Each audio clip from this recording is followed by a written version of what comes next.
Welcome back everybody for another lesson today in self-defense. So for today we are going to focus on street kicks and what kicks you should use when you are trying to protect yourself in a street situation. Now when it comes to self-defense as a whole, a lot of times we tend to focus simply on the upper body, elbow strikes, forearm strikes, heel palm strikes, hitting the abdomen, hitting the face, hitting the neck, but not a lot of times do we focus on below the waist. Now when it comes to sport fighting, you'll see a lot of fighters throwing high kicks to the head, to the chest, to the sides.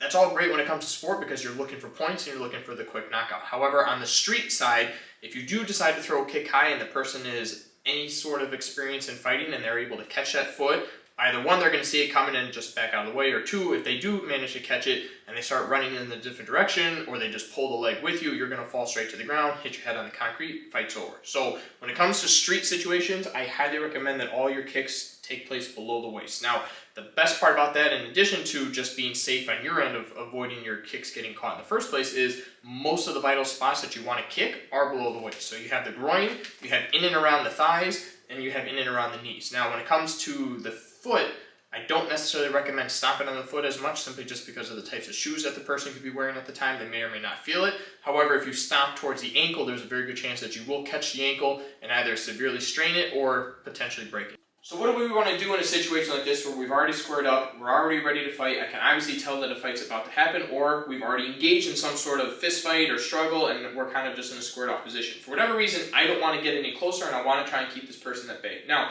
again, if we focus on the high kicks and I try and kick this person really high, or I try and kick them on the side really high, they're either going to try and catch the foot or merely just step out of the way. If there is the chance that I do catch them with my kick, yes, I can do a lot of damage and it's a lot of power, but it's a risky type of situation. However, if I focus on below the waist, I have a better chance of one, doing the damage, two, keeping them at bay, and it's less effort for me. Now what I mean by that is if I'm going for a high kick, I really have to bring my knees up high in order to get the length and the power and the distance to strike them properly. However, below the waist, I barely have to bring my leg up at all and I can still easily throw kicks and I can also throw them a lot faster. So if we're in this situation, she starts trying to approach me, understand that as they're walking forward, their weight is always going to be on that front leg. So all I have to do is look for whichever leg is in front or whichever leg is stepping in front.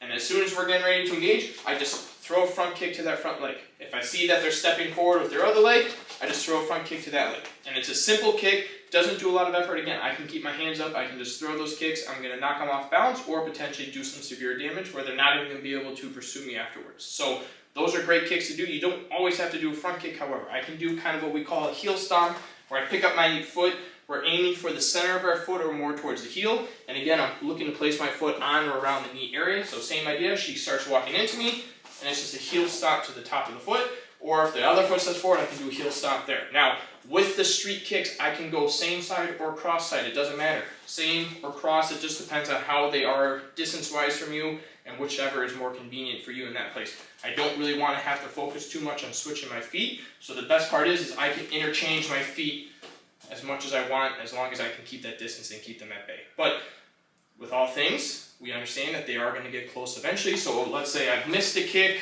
or I just didn't have an opportunity to hit it in time and they do get in close to me. Now, if we're not close enough to where we're kind of clinching up, but we're still in that tight situation where we know it's about to happen, or here we are throwing punches, any of that sort, either way, we're close enough that now I can start kind of throwing in a few other kicks. So I can still throw the front kick, just understand that I'm really going to have to lean back to get my knee up in time to throw that one, so I don't always recommend the front kick when you are this close. The heel kick works because I can bring my knee up more to the side and kind of come down like I'm stomping. So the heel kick you can still work, and again, I'm aiming for the knee, or I can come all the way down towards the ankle. If I'm looking for the leg that's farthest from me, I can do what we call an inverted kick, where I'm using the ball of my foot. I'm kind of coming in towards the center and shooting out towards the end at the last second, and my goal is to aim for the inside of the thigh or the inside of the knee. But again, this can be done with either leg. If I'm looking for that far one, it's a quick, easy to the inside of the thigh or to the inside of the knee. But I can also do it to the same side leg with my same leg as well.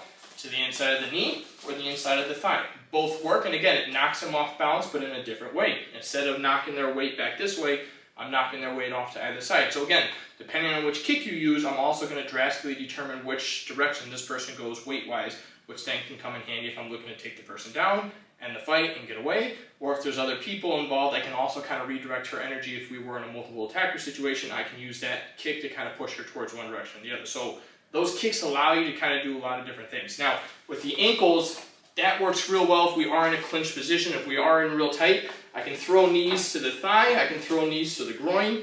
If the ankle is real close here, I can stomp down on the ankle. I can also pick my leg up and just come straight down on the side of the leg as well. So even if you are in close, kicks work really well in those situations. So understand, street kicks work from a distance to the middle and all the way up to the clinch. It just depends on which kick you want to use and which direction you want to use. But either way, I highly recommend using these street kicks, utilizing them in your self-defense. If you notice in any of my videos and upcoming videos, you're going to see a lot more of these kicks involved with those, so pay attention to them.